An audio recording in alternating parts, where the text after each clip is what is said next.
시청자 여러분 안녕하십니까? 뉴스 현장 시작합니다.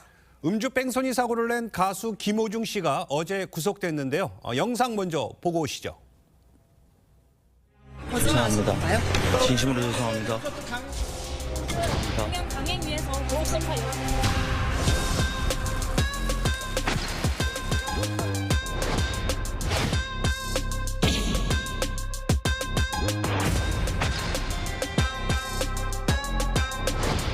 경찰 협조 약속하셨는데 왜 아이폰 비밀번호 함구하시나요?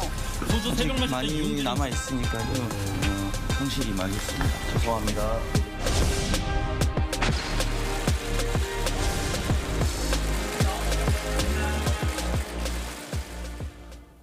보신 것처럼 특정범죄 가중처벌법상 위험운전치상, 도주치상 등으로 가수 김호중 씨가 구속됐는데요. 이 내용과 함께 한 주간의 이슈들까지 자세히 짚어보겠습니다. 네, 최병목 평론가, 권상희 시사평론가, 하재근 문화평론가 세 분 모셨습니다. 안녕하세요. 안녕하세요. 어제 저녁 8시 20분쯤이었죠. 법원이 김호중 씨에 대한 구속영장을 발부했습니다.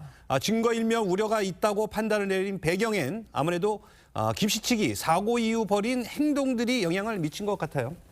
그렇죠. 사실은 음주운전 뺑소니 아니겠습니까? 예. 그리고 이제 그 상대 운전자가 이제 2주간 상처를 입었다 뭐 이런 내용인데요. 예. 보통의 경우 그렇게 되면 이제 뭐 지금처럼 이렇게 사건이 커지지는 않습니다. 네. 그런데 이제 그 이후에 증거인멸을 하기 위한 그 더군다나 거기에 조직적으로 그 이제 소속사가 개입한 흔적이 하나둘씩 나오고, 예. 그다음에 뭐 예를 들어서 메모리 카드가 없어졌다든가, 뭐 그 부분과 관련해서 뭐 누가 삼켰다는 둥 아니면 뭐 직접 뺐다는 둥 이런저런 이제 여러 가지 혐의가 또 있죠.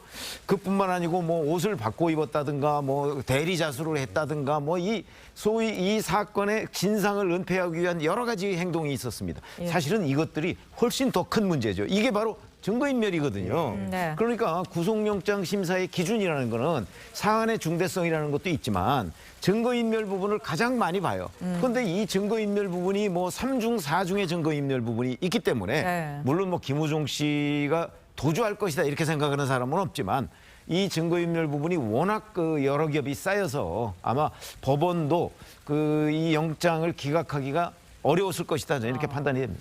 알겠습니다. 어제 영장실질 심사를 받기 위해 법원에 출석한 이 김호중 씨의 모습은 이전과는 사뭇 달랐는데요. 영상으로 함께 확인해 보시죠. 죄송합니다. 신문을 잘 받겠습니다. 진심으로 죄송합니다.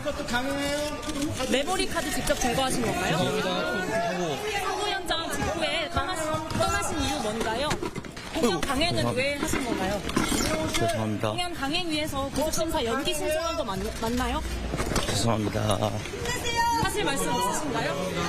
막내 직원에게 은폐시킨 거 맞나요?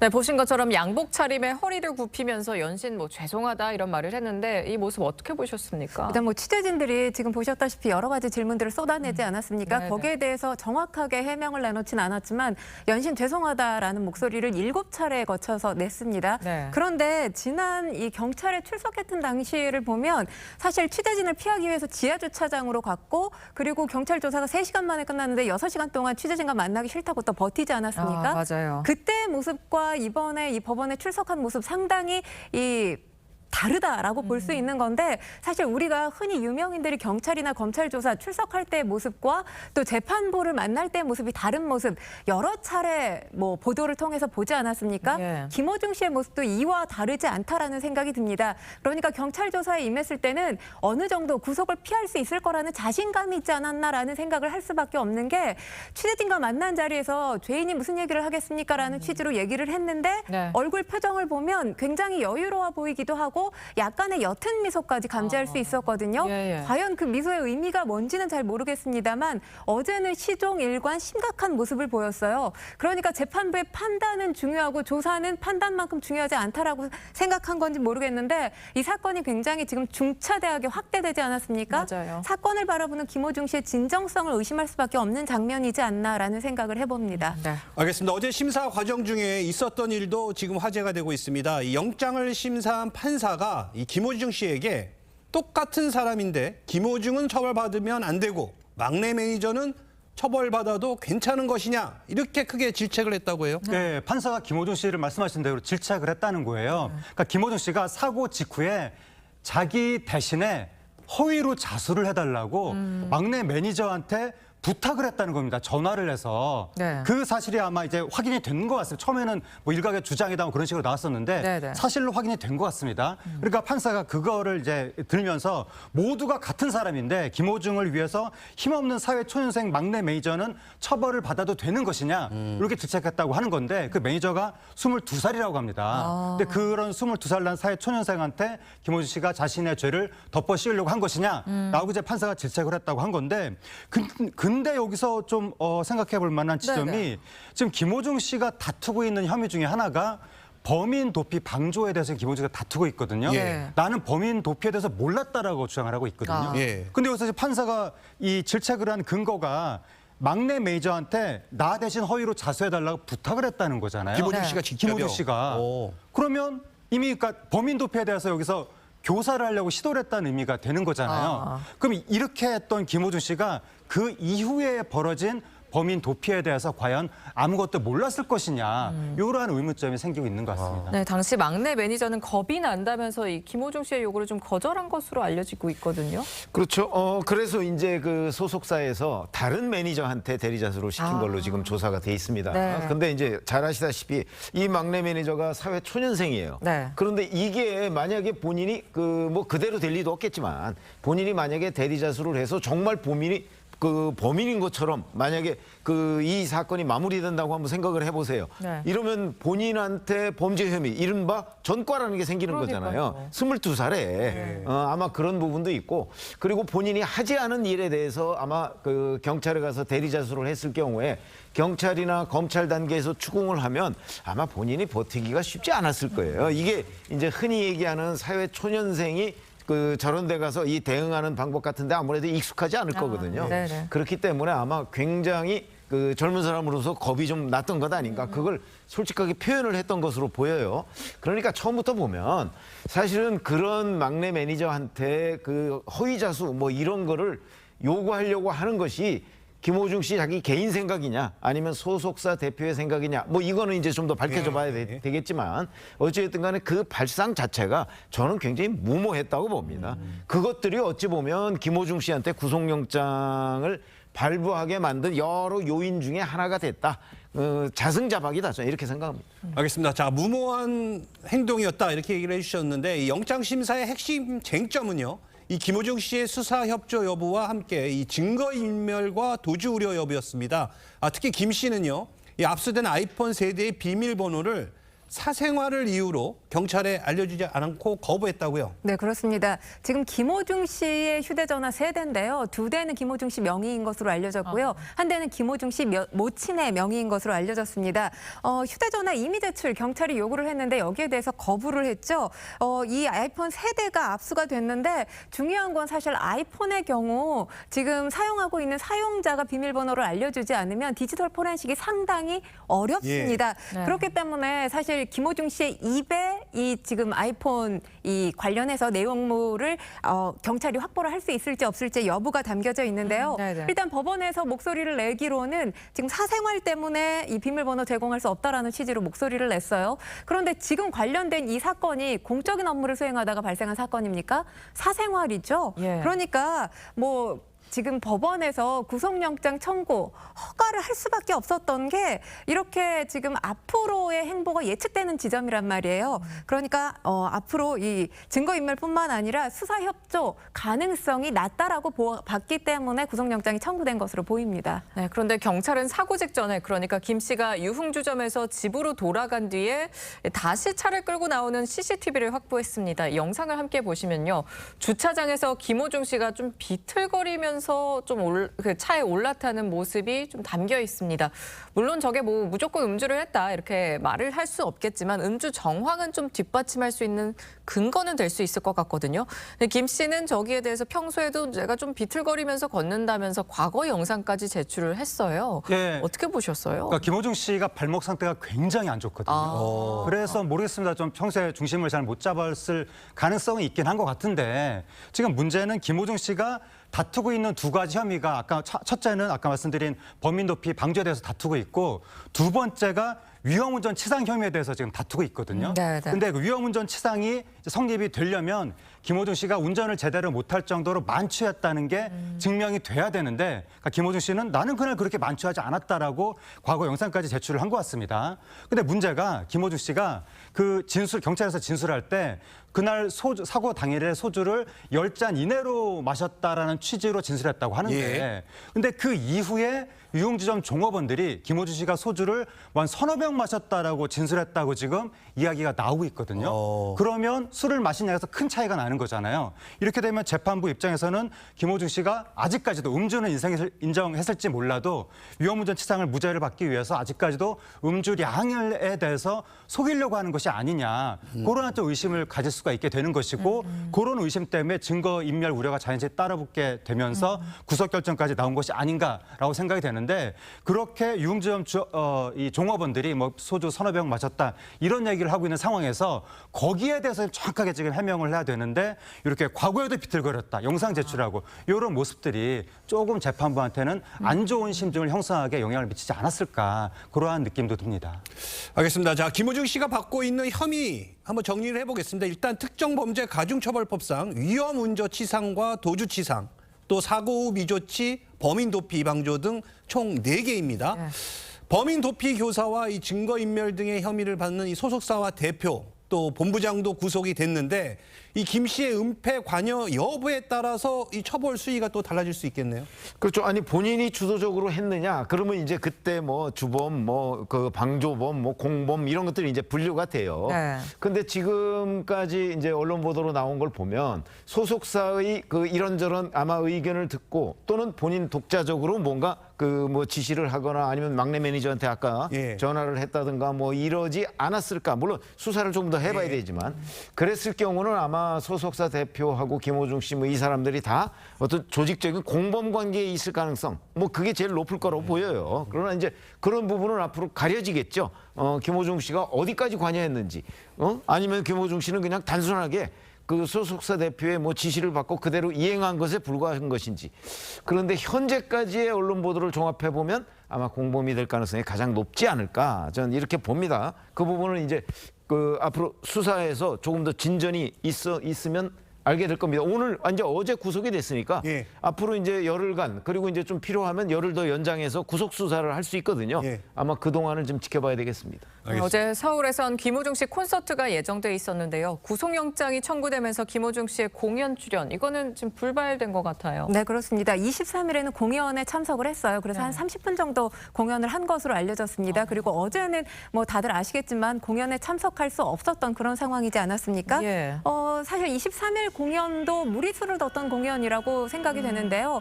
통상적으로 큰 공연 같은 경우는 한 2시간 이상 진행이 됩니다. 그런데 그 공연의 메인 게스트가 바로 김호중 씨였거든요. 네. 김호중 씨가 30분 정도 노래를 했고 또 이번 사태와 관련해서 사과 내지는 별다른 메시지를 전하지 않은 것으로 알려지고 있습니다. 그러니까 구속영장 청구 가능성 뭐 이와 관련된 보도들이 쏟아졌던 시점이잖아요. 그러다 보니까 상당한 긴장한 상태에서 원래 예정되어 있던 공연 스케줄이 어느 정도 조절이 되지 않았나라는 생각이 드는데 24일 공연 같은 경우는 김호중 씨가 출연하지 않았음에도 불구하고 팬들이 많이 찾아갔다고 해요. 이런 왜곡된 팬심 때문에 김호중 씨가 그동안 버텼던 것이 아닌가라는 생각도 지울 수가 없습니다. 네. 가수 김호중 씨가 논란의 중심에 서자 이 김호중 씨를 테마로 한 이 또 특화 거리를 없애야 한다 이런 주장도 나오고 있다고요. 네, 지금 김천 씨가 굉장히 지금 곤혹스러운 상황이 됐는데 경북 김천시에 2021년에 김호중 씨 모교 앞에 김호중 길이 조성이 된 거예요. 저렇게 생겼군요. 네, 근데 저 예. 길이 굉장히 유명해지면서 그 지난해에만 방문객이 10만 명이 넘었다고 합니다. 아, 네네. 그래서 김천시 입장에서는 굉장히 중요한 관광 효자 노릇을 해줬는데 네. 문제는 저것이 김호중 씨 이미지가 좋을 때는 굉장히 지역 이미지를 좋게 만들어주는 네네. 그런 긍정적인 역할을 했겠지만 지금 김호중 씨가 국민의 지탄을 받고 있잖아요. 그럼 과연 김호중 소리끼리 김천시에 좋은 긍정적인 역할을 앞으로도 해줄 수 있을 것이냐 이런 문제가 발생하는 것이고 만약에 김호중 씨가 유죄가 나오면 그러면 지자체가 저렇게 공적으로 유죄가 나온 사람을 저렇게 기념을 하는 게 정당한 것이냐 이런 얘기가 나올 수 있어서 지금 김천 씨 입장에서는 굉장히 고심을 하고 있을 것 같습니다. 네, 이런 가운데 트로트계 원로죠. 가수 송대관 씨가 김호중 씨 사건을 언급을 했습니다. 요즘 김호중 후배를 보니 고난을 많이 겪던데 내 생각이 난다면서 나는 많은 어려움을 겪었지만 잘 이겨냈다. 너도 세월이 약일 것이다. 이 말을 했는데 이거 발언이 좀 논란이 될 수밖에 없을 것 같아요. 아니 지금 같은 사건이 아니지 않습니까? 예. 사실 송대관 씨가 어려움을 겪었던 건 아내가 투자를 잘못하면서 금전적인 손해가 발생을 했던 거죠. 예. 그러니까 범법 행위로 인해서 고난을 겪었던 게 아니고요. 지금 김호중 씨 같은 경우는 범법 행위, 그러니까 범죄 피의자 아닙니까? 사안이 전혀 다른 사안인데 시간이 약이다라는 거는 이 또한 지나갈 테니 시간이 지나면 다시 활동할 수 있다라는 취지로 해석될 가능성도 그렇죠. 배제할 수 없는 발언이거든요. 네네. 송대관 씨 사실 김호중 씨에 비해서 대단한 뭐 가요계 선배이기도 하고 인생 선배 아니겠습니까? 네. 이런 사안에 정말 후배를 아낀다면 후배에게 따끔하게 일침을 가하는 것이 맞지 않았나라는 생각을 합니다. 네. 알겠습니다. 이어서 이 개통령으로 또 유명한 반려견 훈련사 강영욱 씨 소식도 한번 살펴보도록 하겠습니다. 직원 갑질과 폭언 논란이 불거진 지 일주일 만에 강영욱 씨가 직접 해명에 나섰는데요. 뭐라고 했는지 먼저 듣고 오시죠. 감시의 용도가 아니에요. 왜냐면 우리는 사람들이 있는 곳이고 용품을 이렇게 갖고 있는 곳이기 때문에 CCTV가 없으면 더 불안하잖아요. 왜냐면 도난이 있을 수 있고 외부인이 들어올 수도 있고 뜻밖의 일들이 생길 수 있단 말이에요. 사실을 인증하고 확인하기 위해서는 CCTV가 없으면 안 돼요. 제가 뭐 줄을 세워가지고 배변 봉투에다가 그 햄을 넣어가지고 이렇게 드린 게 아니라 여러분들끼리 나눠 가지고 가세요라고 했어요. 그분들이 자신들이 그 가져갈 수 있는 게 없고 손이 없으니까 거기에 있는 봉투들 중에 하나를 이렇게 썼을 거예요. 들으신 것처럼 일단 해명이 늦어진 이유에 대한 구체적인 설명은 없었습니다. 자, 그래서인 의혹들을 하나씩 한번 짚어보도록 하겠습니다. 예. 자, 먼저 CCTV로 직원을 감시했다는 주장과 관련해서는 감시 용도가 아니라 도난 방지를 위한 거다 이렇게 부인했고요. 또 배변 봉투에 명절 선물을 담아줬다는 논란에 대해서는 이 발주 실수를 해 선물 세트가 아닌 이런 대형 묶음이 왔기 때문에 반품도 힘들고 재주문도 힘들어서 직원들에게 그냥 나눠 가져가라고 했다. 이렇게 해명을 했거든요. 일단 어떻게 들으셨습니까? 근데 저 두 가지만 있는 것이 아니고 예. 사실은 기본적인 거는 갑질 의혹입니다. 이제 그 보듬 컴퍼니라는 그 회사의 직원들에 대해서 이제 뭐 폭언을 했다, 뭐 이런 얘기들이거든요. 그다음에 뭐 이제 그 중에 일부분이 뭐 CCTV 얘기 뭐 이런 것들인데 어제 뭐 55분간에 걸쳐서 이거 유튜브로 직접 본인이 해명을 했는데 인정한 부분은 뭐 거의 없고요. 예. 대부분을 부인했습니다. 자, 그런데 물론 부인하는 내용을 보면 또 상당히 구체적이기도 해요. 그래서 저희 같은 제3자로서는 그 갑질 폭로를 했던 그 전 직원들 그 사람들 의견이 맞는지 강영욱 씨의 해명이 맞는지를 정확하게 판단하기는 어려워요. 네. 아마 그건 지금부터 이제 그 검증 영역으로 들어갈 것으로 보이는데 어찌됐든 간에 이제 저 강영욱 씨 저 해명에 대해서 또 재반박을 한 전직 직원도 있고요. 예. 이렇게 되니까 지금 말씀하신 뭐 CCTV라든가 아니면 그 뭐 햄 세트 나눠준 경위 그다음에 뭐 그 또 뭐 갑질 의혹 뭐 욕설 뭐 이런 부분에 관해서 아마 지금부터는 하나 둘씩 그 단계적으로 전부 다 이제 어떤 것이 누구 얘기가 맞는 것인지 과장된 것인지 뭐 이런 부분을 아마 검증해 나가는 과정이 상당히 오랫동안 있어야 되지 않을까 싶은 생각이 듭니다. 내용을 하나씩 저희가 짚어보면 이 강형욱 훈련사는 폐업 이유에 대해서도 직접 의견을 밝혔습니다. 먼저 듣고 오시죠. 이게 순서가 좀 바뀐 것 같아요. 우리가 이제 교육 서비스를 종료하는 것과 이제 점차 우리 훈련사님들하고 우리 일하시는 분들하고 헤어지는 것들이 이렇게 같이 맞물려 간 거죠. 그분들이 이제 그만두시니까 이렇게 된 거는 아니에요.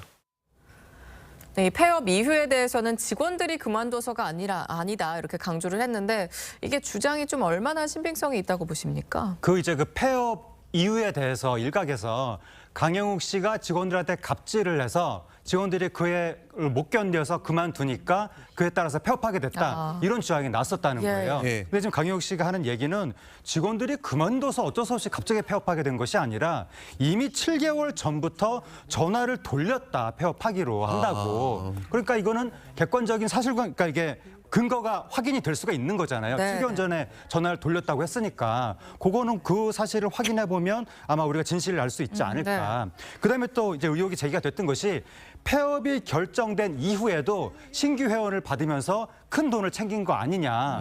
그런 의혹이 제기가 됐었는데 이번에 해명이 나온 것은 폐업 결정된 이후에 받은 회원 확보는 장기간의 회원 확보가 아니라 뭐 한 달 기간 이런 식이었기 때문에 뭐 폐업과는 관련이 없는 부분이었다. 그런 해명이 나왔는데 이것도 비교적 사실 확인이 쉬워 보입니다. 자, 또 다른 논란이 있었습니다. 바로 이 직원들 탈의실을 지켜봤다. 자, 이 부분에 대해서는 해명을 했나요? 또 그 왜 퇴직금 9,670원 줬다 이런 폭로도 있었잖아요. 네, 그렇습니다. 지금 CCTV 의혹이 제기된 게 남양주의 사무실이 아니라 과거에 이 서울 신사동 사무실 시절이었다고 합니다. 지금 일단 강영욱 씨가 이 탈의실이 그러니까 신사동 사무실에서 없었다라고 목소리를 내고 있어요. 옷을 갈아입을 필요가 없는데 그곳에 옷을 갈아입는 장소처럼 이 탈의실이라고 얘기한 것 자체가 말이 되지 않는다라는 취지로 지금 목소리를 냈고요. 그리고 지금 퇴직금 9,670원과 관련된 논란에서는 이게 2016년의 일이라고 회상을 했습니다. 해당 기관과 기본급에 그러니까 해당 직원과 기본급의 인센티브 10%를 주기로 했다고 밝혔는데 예. 이 해당 직원과 관련해서 환불 조치가 이후에 많아졌다고 합니다. 그런 부분을 차감해서 인센티브를 계산하는 과정에서 해당 직원과 연락이 닿지 않았고 네. 고민하다가 이 10,000원을 책정하고 거기서 세금을 떼서 9,670원을 입금했다라고 이야기를 하는데 사실 숫자와 관련된 부분이잖아요. 네. 이 해명이 저는 굉장히 두루뭉실하다라고 생각을 하거든요. 왜냐하면 환불 조치가 많았다라면 환불 조치가 어느 정도 많았는지 근거를 명확하게 수치로 말을 해야 이 당사자가 이해하지 않았을까라는 생각을 하고요. 지금 중요한 건 이 논란의 당사자뿐만 아니라 이 논란에 대한 해명을 지켜보는 대중이 납득이 돼야 되잖아요. 네네. 그렇다면 이와 관련해서 기본급은 얼마였고 인센티브는 얼마였고 그리고 환불 조치는 어느 정도가 됐기 때문에 이걸 수식으로 계산했을 때 9,670원이 나왔다. 이렇게 설명을 해야 납득이 되지 않았을까라는 생각을 합니다. 네, 또 반려견 레오에 대해서 또 얘기가 나온 것 같아요. 네, 그 레오가 마지막에 뭐 대소변에 온몸에 막 이렇게 그런 게 묻어 있을 네, 정도로 네. 방치가 돼 있는 상태에서 죽었다. 이런 폭로가 나왔던 것인데 네. 그 강영욱 씨가 얘기한 게 뭐냐면 레오 몸에 마지막에 대소변이 범벅이 돼 있던 건 맞다. 맞는데 그게 방치를 해서 그런 것이 아니라 마지막에 레오를 챙겨주기 위해서 그 개를 회사로 데려와서 계속 챙겨줬다. 날마다 씻겨주고. 근데 마지막에 레오가 너무 아팠기 때문에 날마다 씻겨줬지만 뭐 숨 쉴 때마다 소변이 나오고 조금만 몸을 뒤척여도 변이 나오고 그런 상황이었다. 네. 그런 상황에서 어쩔 수 없이 이렇게 몸에 그렇게 묻었던 것이고 도저히 더 이상 뭐 치료해줄 수도 없고 고통을 경감해줄 수도 없어서 수의사하고 논의해서 몇 개월에 걸쳐서 논의를 한 끝에 안락사를 시켜주게 됐다. 이렇게 얘기했거든요. 네네. 이것도 사실관계가 지금 완전히 그러니까 주장과 주장이 맞부딪히고 있는 상황인데 아까 그 CCTV의 경우에도 강영욱 씨는 나는 CCTV를 보질 않았다 그 영상을 나 그런 거 보는 거 싫어한다라고 하고 있고 배변 봉투도 우리가 과일 가게에 가면 과일 살 때 주는 까만 봉투 있잖아요. 네, 네. 그런 게 사무실에 비치돼 있었을 뿐이다. 이렇게 얘기하고 있어서 너무 지금 정반대로 나오기 때문에 강영욱 씨가 법적 대응을 한다면 이런 건 좀 수사를 통해서 진실을 밝혀야 되지 않을까 그런 생각이 듭니다. 네. 알겠습니다. 자, 이제 진실 공방으로 번져져 가고 있는데 자, 강영욱 씨의 또 갑질 의혹이 불거지자 이 고용노동부가 감독에 나섰다. 결과가 나왔습니까? 아직 뭐 결과를 나온 건 아니고요. 예. 이거는 이제 일종의 근로기준법이나 뭐 이런 데 위반된 여부 뭐 이런 부분을 이제 아마 조사를 할 것으로 보입니다. 예. 그럴 경우에는 이제 뭐 근로 시간이라든가 아니면 뭐 폭언 뭐 이런 부분을 이제 가서 강영욱 씨도 조사를 할 것이고 전직 직원들도 조사를 할 텐데 그에 따라서 이제 뭐 처벌 여부가 결정이 되겠죠.